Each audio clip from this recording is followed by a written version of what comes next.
Buenas noches, bienvenidos a Análisis en Democracia. Esta noche contaremos con la presencia de Raúl Bravo. Él es analista político, es magíster por la Universidad de San Marcos en Derecho Civil y Derecho Comercial. Agradecemos su presencia, ya que analizaremos esta noche lo que el Perú está pasando, estas elecciones que vienen, esta segunda vuelta, y cuál es su visión acerca de todo lo que podría ocurrir en estas próximas semanas. Esto es Análisis en Democracia.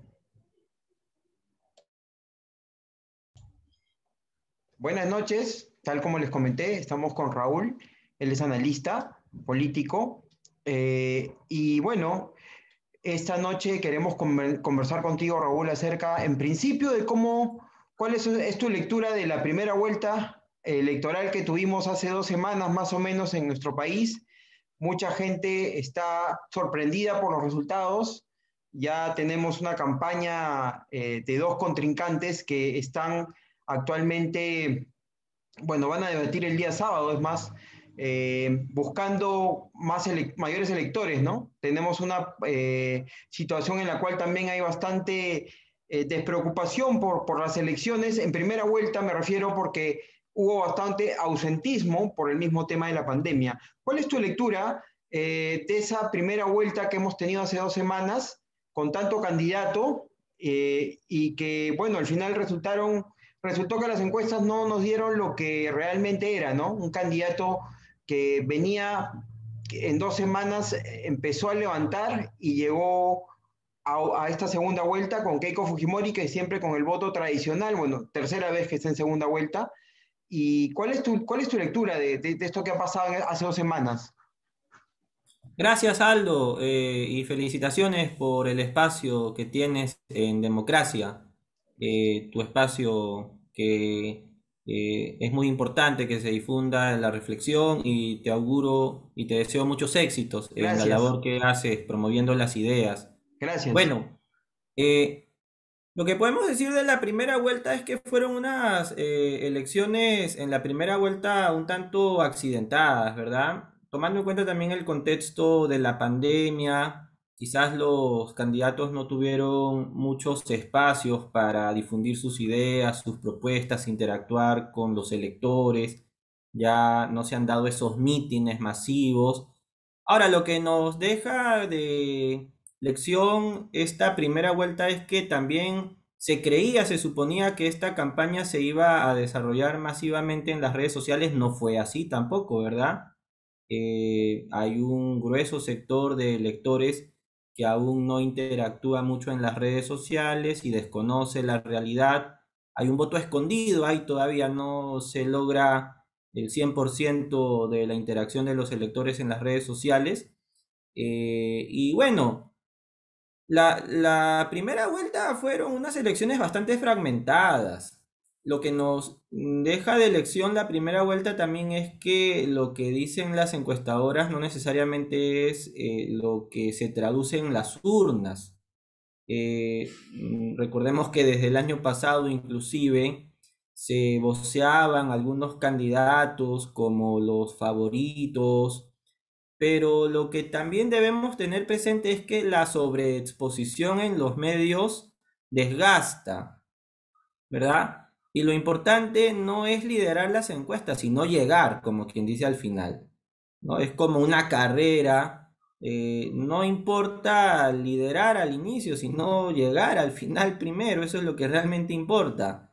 Entonces, esta primera vuelta donde la derecha estuvo fragmentada, Rafael López Aliaga, Hernando de Soto, Keiko Fujimori, un poco en el centro, Lescano, el candidato Guzmán, un poco más a la centro izquierda veo a Guzmán, un poco más a la centro derecha a Acuña, centro, un poquito de izquierda, Lescano, y bueno, ya el grupo de candidatos de, digamos, izquierda light, izquierda caviar, izquierda progresista, lo que representó Verónica Mendoza, y ya la izquierda más radical, la del señor Pedro Castillo.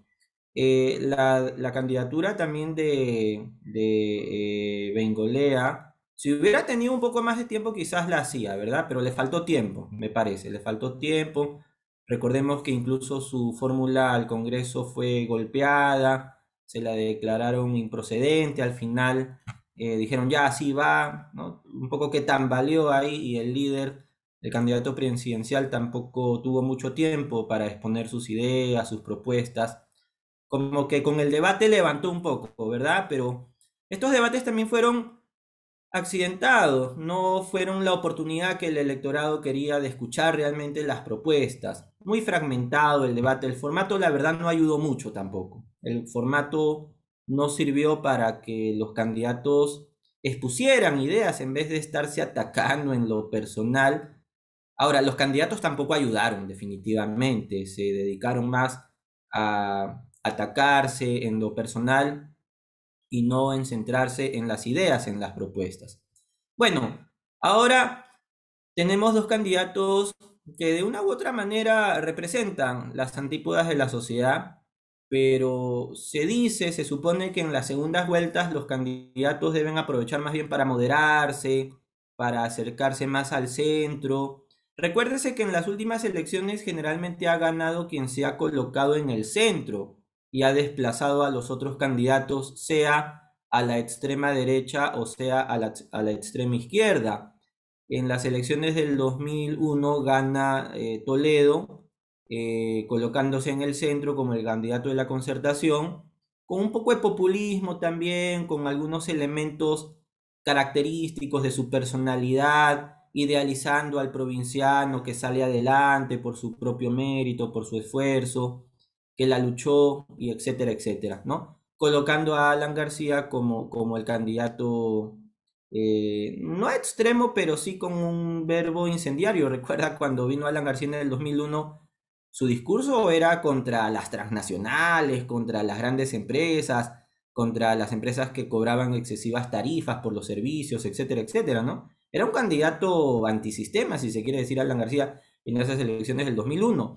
Luego, en las elecciones del 2006, Alan García hábilmente coloca a Lourdes Flores como la candidata de la derecha y a Ollanta Humala como el candidato de la izquierda, y él se coloca en el centro.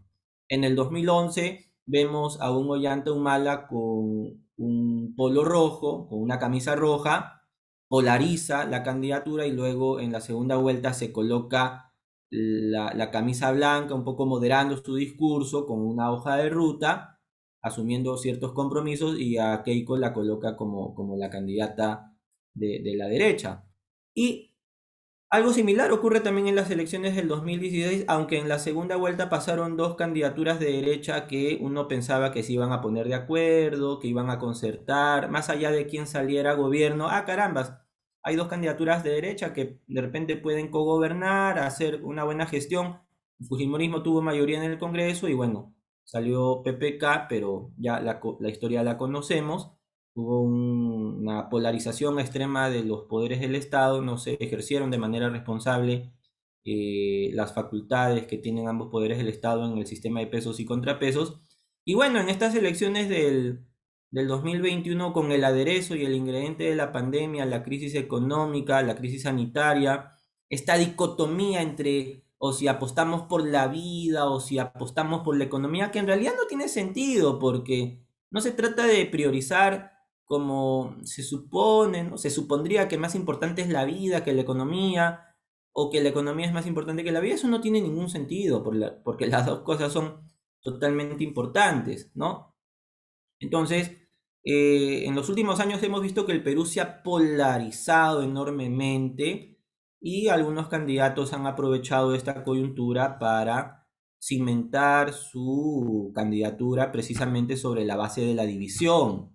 Entonces, nosotros, bueno, la lectura que podemos dar de esta segunda vuelta es que la polarización persiste, ¿no? Los candidatos como que no dan su brazo, no a torcer, sino a moderarse y a ser conscientes que lo que realmente necesita el Perú es más consensos, tender puentes, apelar al diálogo y a no radicalizar posiciones que lo único que van a conseguir es que el Perú se siga dividiendo más y finalmente nuestro bicentenario podamos, ¿no?, celebrarlo con una honda fractura social, política y económica, apelando a la frustración y a las necesidades de la gente que son legítimas. O sea, los peruanos hoy en día están atravesando una dura crisis producto de la pandemia que ha afectado la economía de miles y millones de peruanos. Miles y millones de peruanos han perdido su empleo y aquí me parece que ambos candidatos debieran dejar de lado sus diferencias y apelar al único norte que todos queremos mejorar al país. Aldo. Y la pregunta que te hago es, ¿por qué el Fujimorismo ha llegado 3 veces consecutivas a una segunda vuelta y no la puede ganar?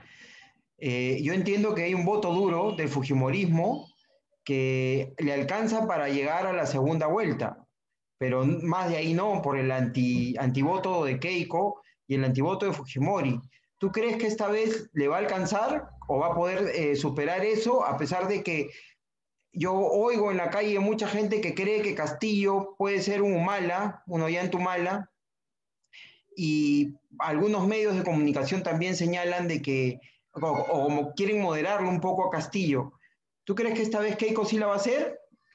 O crees que todavía no, esa lectura no se podría dar a cómo va ahorita la campaña? Porque la última encuesta de Datunda tienen un 10% de diferencia. Castillo está con 41, me parece, y Keiko está con 31. ¿Tú cómo ves eso? Bueno, a ver, yo creo que aquí el tema es que durante los últimos años ha habido una campaña muy fuerte contra el Fujimorismo. Estos movimientos de no a Keiko, de Fujimori nunca más, han calado hondo, ¿ah? Han calado hondo en las nuevas generaciones y uno los ha visto salir en las marchas, en las protestas de los últimos años.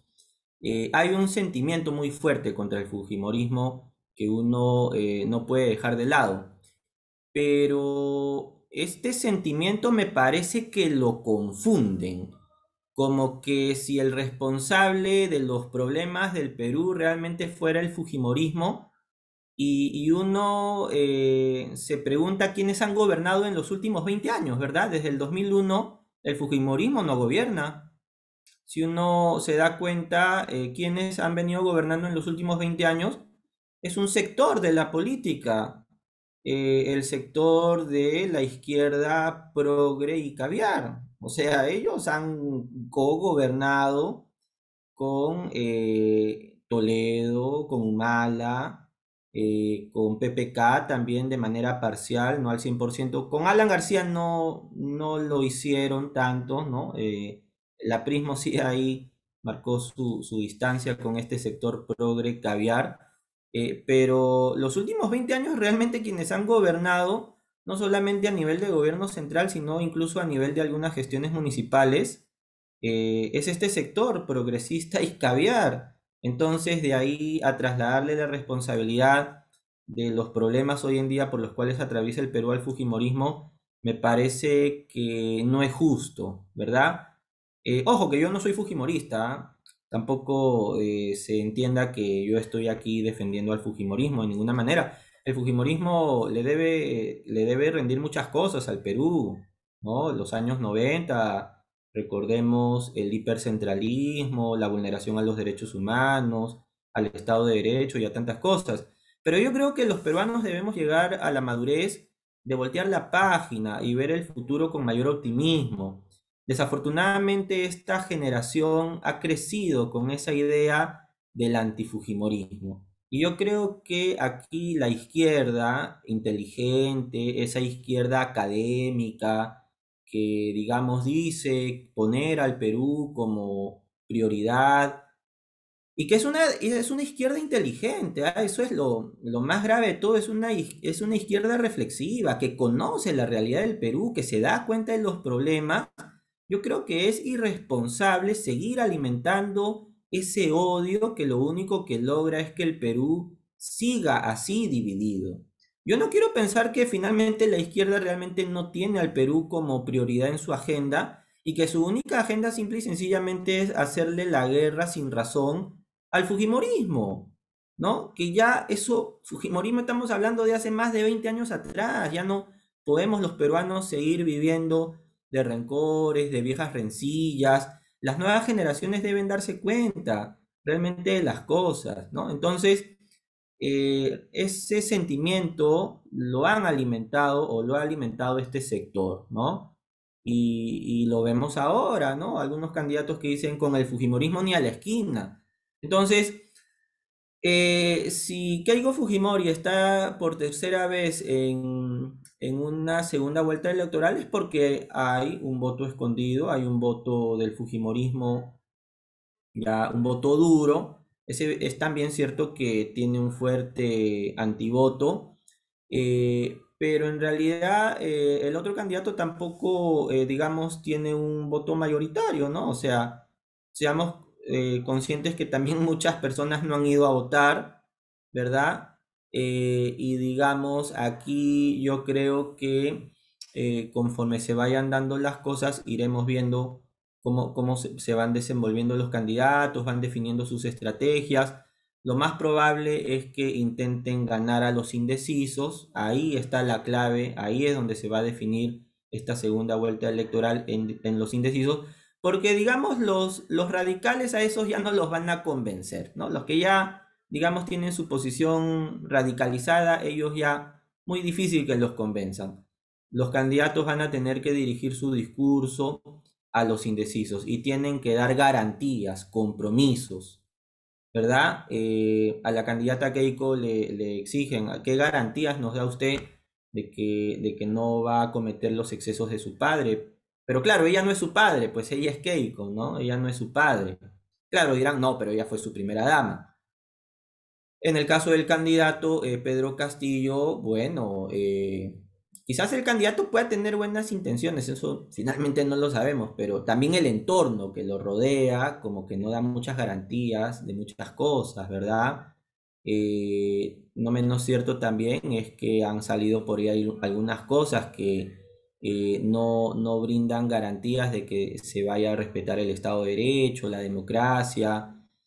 De repente lo ha hecho por populismo, por ganar el voto de sectores descontentos, pero eso también es irresponsable, generar falsas expectativas en la gente. Entonces hay que ser más consecuentes con aquellas cosas que realmente se pueden conseguir desde el poder y aquellas otras cosas que no se pueden conseguir, ¿no? Entonces, por ejemplo, decir que se va a desactivar el Tribunal Constitucional, que se va a desactivar la Defensoría del Pueblo, o sea, eso es un grave atentado y un menoscabo a los derechos fundamentales porque, o sea, se nos estarían recortando las instancias a las cuales poder recurrir cuando se cometen excesos, abusos o cuando nuestros derechos son vulnerados.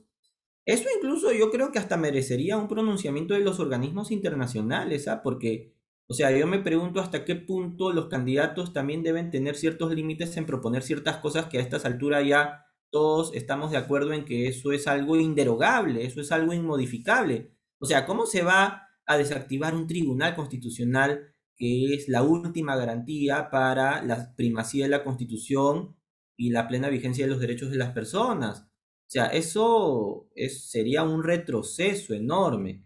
Entonces, hay muchas cosas también, ¿no? Hay muchas cosas que no son viables, o sea, controlar precios, realizar actividad empresarial estatal, digamos, la idea de la nacionalización y todas estas ideas gaseosas que a las finales no llevan a algo concreto y que empíricamente ha quedado demostrado que eso es algo insostenible y que más bien aquellos países que se han abierto al mundo, que han desregulado sus mercados, que han apostado más por la libertad económica, son aquellos países que han logrado salir adelante generándole prosperidad y bienestar a su gente, y no aquellos países que por el contrario se han cerrado al mundo, estableciendo una suerte de gobierno de partido único, ¿no? Recortando las libertades políticas y económicas, sin nombrar nombres de países, porque ya parece que creen que por mencionar a ciertos países dicen, no, ya estás yéndote al extremo, eso no es así, pero no es así, o sea, realmente la evidencia empírica nos dice en el mundo que los países que han apostado por la libertad política y económica son aquellos países que han salido adelante, ¿no? Entonces, aquí la pregunta es, ¿qué candidato nos brinda mayores garantías de que se respete la libertad política y la libertad económica? ¿No? Yo creo que ese es el punto. ¿Qué candidato es el que nos brinda garantías hacia eso? Y que a nivel mundial es lo que ha demostrado empíricamente que logra que los pueblos salgan adelante, combatan la pobreza, el subdesarrollo y le den mejor y mayor calidad de vida a sus habitantes. Ahora, yo te pregunto, tú estás en Ica, que es una región próspera, bueno, cuna de los grandes agroexportadores. De los últimos años, creo que el mensaje de la izquierda o el argumento de la izquierda ha sido cambiemos la constitución, ¿no? Ha sido creo que como el caballito de batalla. Con la constitución del 79, que bueno, muchos de los abanderados de la izquierda dicen que nuestra constitución actual no ha distribuido la riqueza de la manera que se debe hacer para que todos tengan prosperidad en el Perú. Una región como Ica, que ha tenido, como te digo, bonanza en el tema de la agroexportación, ya ha sacado de la pobreza a mucha gente. ¿Tú cómo ves ese tema de esta suerte de, digamos, de caballito de batalla de la izquierda, no de Castillo ahora, fue de Verónica Mendoza, fue de Humala, pero bueno, se moderó? ¿Qué es lo que ha fallado en los políticos para que a esta constitución que ha sido, ha permitido que el Perú crezca a veces por encima del 5%, ¿cuál ha sido el error de los políticos para que la gente crea que esta constitución o este modelo que tenemos, al contrario, lo ha empobrecido, no le ha dado las mismas oportunidades que a ti o a mí de repente? ¿Dónde ha fallado esto? Yo tengo una lectura, te la comento. Por ejemplo, yo creo que en el tema de los gobiernos regionales, la regionalización ha sido muy mal diseñada para mí. Muy mal diseñada porque solamente tenemos cerca de 20, 25 presidentes regionales investigados. El mismo señor Cerrón, que ha sido presidente regional o gobernador, fue acusado por corrupción. Tenemos corrupción en todos los niveles, tenemos un canon que se distribuye a gobiernos regionales que no saben qué hacer con la plata. Esa es mi lectura, ¿no? Por ejemplo, ¿no? Una parte del Estado está mal diseñada y lógicamente no sabe distribuir esa riqueza que le llega a través del canon. Entonces, ¿cuál es tu lectura? O sea, ¿por qué la constitución o por qué el modelo económico, mejor dicho, no ha sabido o no ha podido llegar a los que, a todos en verdad? Claro, en efecto, yo creo que comparto lo que mencionas, Aldo. En efecto, nuestra Constitución de 1993 establece lo que es la economía social de mercado. Y digamos, este modelo económico que surge en Alemania después de la Segunda Guerra Mundial, lo que hace es conciliar la economía de libre mercado con la economía planificada. Es un modelo intermedio. Cuanto mercado sea posible y cuanto Estado sea necesario. O sea, se asume de antemano que la generación de la riqueza se genera en el mercado bajo las libertades económicas y los emprendimientos de los emprendedores, de las personas. Todos somos emprendedores finalmente, ¿verdad? Y el Estado asume un rol subsidiario en temas de educación, salud, promoción del empleo, regula el mercado para que no se cometan excesos, etcétera. O sea, tenemos un modelo intermedio, tenemos una economía social de mercado, pero realmente es lo que ocurre en la realidad, porque una cosa es lo que dice la Constitución y otra cosa es lo que ocurre en la realidad. Lo que ocurre en la realidad es que tenemos un sistema mercantilista en el cual ciertos grupos de poder político y económico que capturan al Estado se otorgan privilegios, prebendas.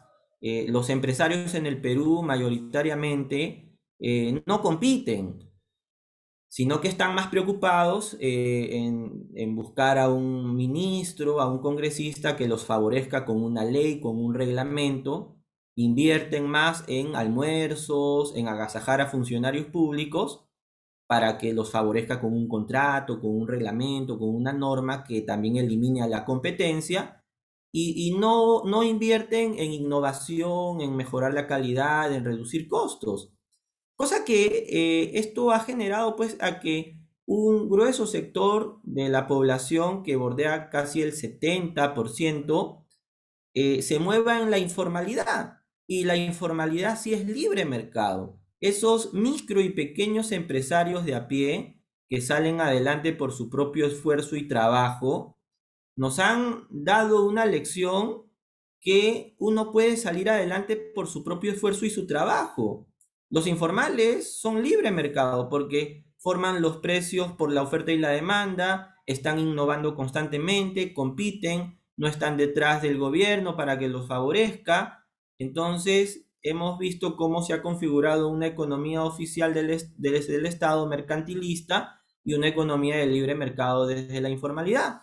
Ahora, ¿por qué, digamos, no se ha logrado que un significativo porcentaje de la población goce de estos beneficios? Lo interesante de todo esto es que se le echa la culpa al empresario. Pero lo que debe tenerse presente es que toda la riqueza que hoy en día gasta el Estado no la ha creado el Estado, la ha creado el empresario con su trabajo, sea que la haya logrado en espacios mercantilistas o en espacios de libre mercado. Eso ya finalmente, digamos, puede quedar en un segundo plano, pero la riqueza realmente la crea el sector privado, no lo crea el Estado. Y hoy en día, si el Estado tiene miles y millones de soles por gastar, es porque esa riqueza la ha creado el sector privado. Ahora, ¿por qué un significativo sector de la población no ha logrado alcanzar esos beneficios que se le llama la inclusión social? Porque el Estado, como muy bien lo has interpretado, a través de este proceso de descentralización, son los gobiernos regionales los que hoy en día tienen la mayor parte del presupuesto y en los últimos años han sido incapaces de gestionar el gasto público. Uno compara regiones como Cajamarca o Huancavelica, que son ricos en recursos naturales, sobre todo en minería, tienen altas tasas de pobreza, de analfabetismo, no acceden a servicios básicos y sin embargo son regiones que reciben la mayor cantidad del canon minero en presupuesto público, miles y millones de soles cuyas gestiones regionales han sido incapaces de gestionar. Bueno, has mencionado la región Ica, bueno, en la cual yo me desenvuelvo, en la provincia.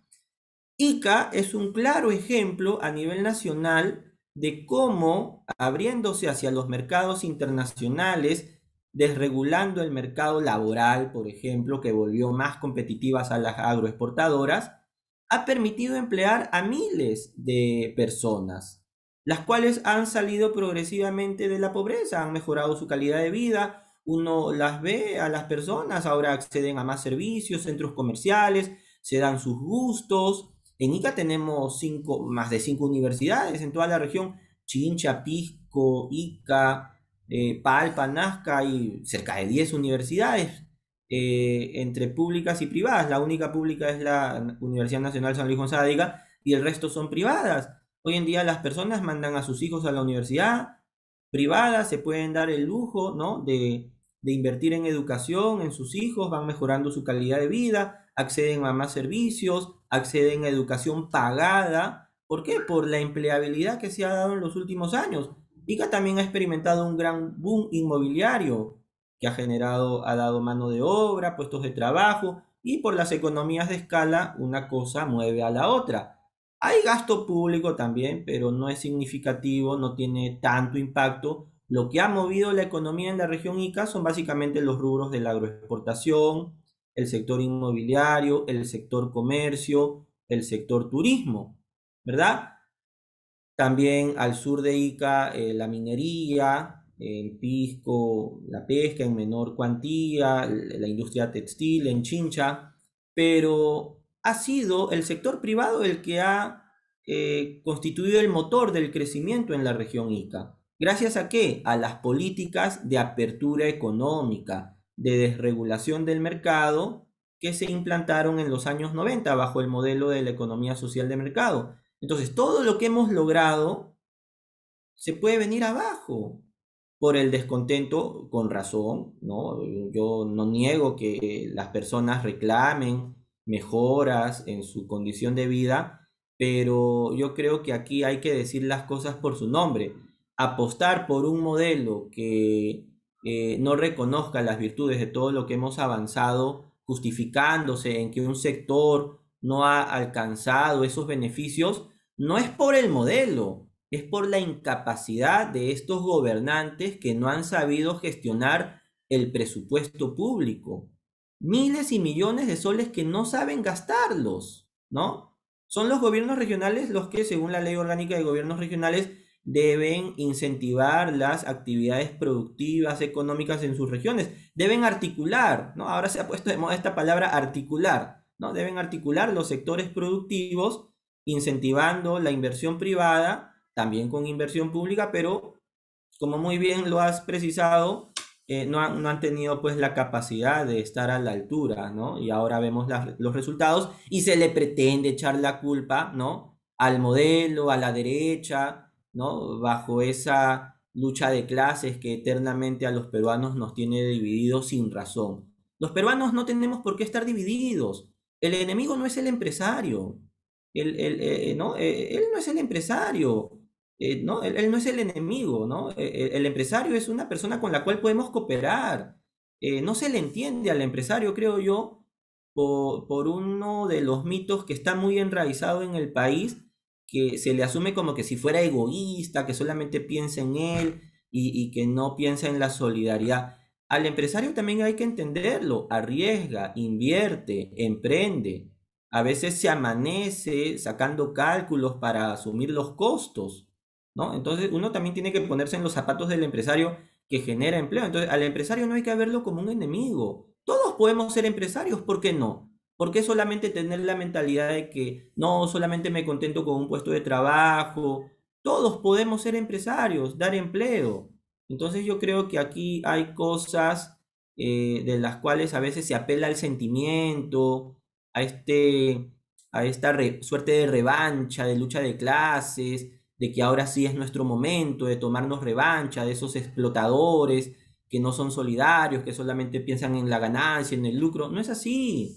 El empresario no es no es un enemigo, es alguien con el cual podemos cooperar, ¿no? Entonces, yo creo que hay muchas cosas que hay que decirlas en su real contexto y no malinterpretarlas, reitero, finalmente para aprovecharse de esta frustración de las personas que es legítima. O sea, la gente legítimamente se siente frustrada, pero no hay que aprovecharse de esa frustración de la gente. Eso sí es ser irresponsable, sobre todo crearle falsas expectativas con medidas que más bien los van a volver más pobres de lo que son. Totalmente de acuerdo contigo. Ahora, un factor que de repente tú también has podido ver es que en el Perú las instituciones del Estado prácticamente están, digamos, debilitadas. Estamos hablando del Congreso, el señor Castillo, eh, bueno, hablando como candidato, ha dicho que quiere cerrar, por ejemplo, la Defensoría del Pueblo, organismos autónomos como el Indecopi, por ejemplo, que ha ayudado mucho a muchos peruanos a poder valorizar su creatividad, por ejemplo, ¿no? ¿Tú cuál es tu lectura acerca de las instituciones del Estado? ¿Cuánto han tenido que ver el rol de la Fiscalía, el rol del Poder Judicial, que prácticamente pues, han tenido durante todos estos años un desparpajo total? ¿Cuántas mujeres mueren al día? A los delincuentes los sueltan, a las autoridades, o mejor dicho, a la gente que comete actos de corrupción, pues igual quedan impunes. ¿Crees tú que el resultado que tenemos hoy es también por la debilidad de las instituciones del Estado? Estamos hablando de que, a mi lectura, los últimos gobiernos no han tenido legitimidad. Y esa legitimidad depende mucho también de la fortaleza que puedan tener las instituciones del Estado, ¿no? Las más básicas. ¿Cuál es tu lectura sobre eso, Raúl? Claro, claro que sí. Bueno, evidentemente las instituciones juegan un papel muy importante en la consolidación del Estado de Derecho, la democracia. Yo creo que el problema radica en este sistema mercantilista. Las personas no sienten suyas las leyes. Entonces, al no sentirse identificados con las instituciones del Estado, entonces se producen estas situaciones, pues, ¿no? De deslegitimidad de las instituciones, pero también creo yo por el uso y el abuso de las instituciones por parte de los actores políticos, ¿verdad?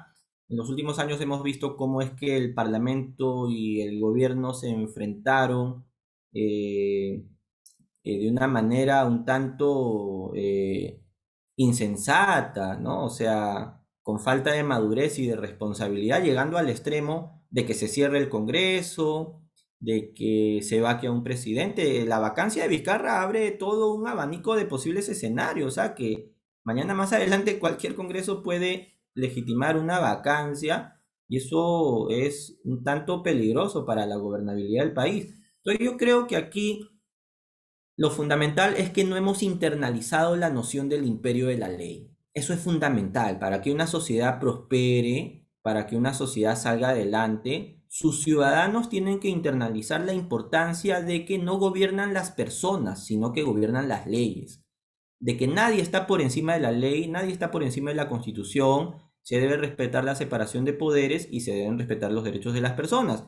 Entonces, ¿cómo lograr esto? En la medida que las personas internalicen la importancia de cumplir las leyes.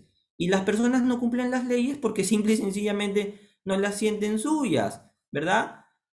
Al ver que las leyes en el fondo son entrampamientos legales colocados de manera deliberada por este grupo de poder político y económico que captura el poder del Estado, que obedece a este mercantilismo, a través del cual pues se establece de manera deliberada un conjunto de normas que otorgan privilegios a unos y perjudican a la mayoría de personas, entonces se producen estos espacios de informalidad e incluso hasta de ilegalidad, porque la corrupción tiene las mismas causas que la informalidad, ¿no? Estas costosas leyes que lo único que hacen es constituir entrampamientos legales para que la gente salga adelante, ¿no? Entonces, la delincuencia, la criminalidad organizada es producto de todo esto, porque el delincuente común dice, si el político roba yo, ¿por qué no? Entonces, todas estas instituciones se deslegitiman desde el punto en que las personas no sienten suyas las leyes. No se respetan las leyes, no hay principio de autoridad, no hay vigencia de la ley, la norma puede estar vigente pero no es eficaz. Entonces, nuestras instituciones carecen pues de esta legitimidad, pero no por ello vamos pues a pretender, como quien dice, borrar nuestras instituciones de ninguna manera, ¿no? Lo que hay que hacer es fortalecerlas, mejorarlas, establecer mejores mecanismos de control y priorizar pues que lleguen a las instancias de poder quienes estén a la altura, ¿no? Con esto no estoy diciendo que se van a establecer discriminaciones de ninguna manera, ¿no? O sea, porque la democracia permite que todos tengamos la opción de elegir y ser elegidos, pero también hay que, digamos, promover un voto consciente, un voto informado, y aquí el tema de la educación electoral es fundamental. Yo creo que mucho también se ha fallado el tema de la educación electoral, ¿no? Fíjate cómo es que ahora, digamos, no logramos entender el real contexto en que nos encontramos, ¿no? O sea, finalmente las personas pueden creer en lo que quieran, pero a veces la democracia también puede caer en la demagogia y, digamos, la democracia cae en manos de la demagogia cuando se mantiene al pueblo ignorante, ¿no? Entonces, una democracia, una verdadera democracia se cimienta con ciudadanos que saben cuáles son sus derechos, cuáles son sus deberes, que están informados, que no va a venir cualquier candidato a prometerle una serie de cosas y los va a tratar como borreguitos o como que si fuera un flautista que viene y los encanta y a la mínima propuesta o a cualquier cosa que suene bonito le hacen caso. Entonces necesitamos una ciudadanía fortalecida, que sepa sus derechos, sus deberes, sus obligaciones, ¿no? Entonces, mucho hemos descuidado también este tema de la educación electoral, la educación en derechos, en deberes, ¿no? Hay que fortalecer a nuestros ciudadanos, creo yo también. Muchas gracias, Raúl, por estar en este espacio. Esperamos poder contar contigo más adelante nuevamente. ¿Algo más que quisieras agregar? Aldo, bueno, te agradezco por la oportunidad, por el espacio. Yo creo que el Perú se juega cosas muy importantes en esta segunda vuelta. Lo que finalmente yo creo es que no perdamos la fe. Yo creo que va a prevalecer la sensatez, la inteligencia de los electores peruanos. Yo apelo a que se voltee la página. Hoy más que nunca los peruanos debemos estar unidos. Debemos evitar caer en manos de posturas radicales que lo único que van a hacer es llevarnos al vacío. Todo lo que hemos avanzado.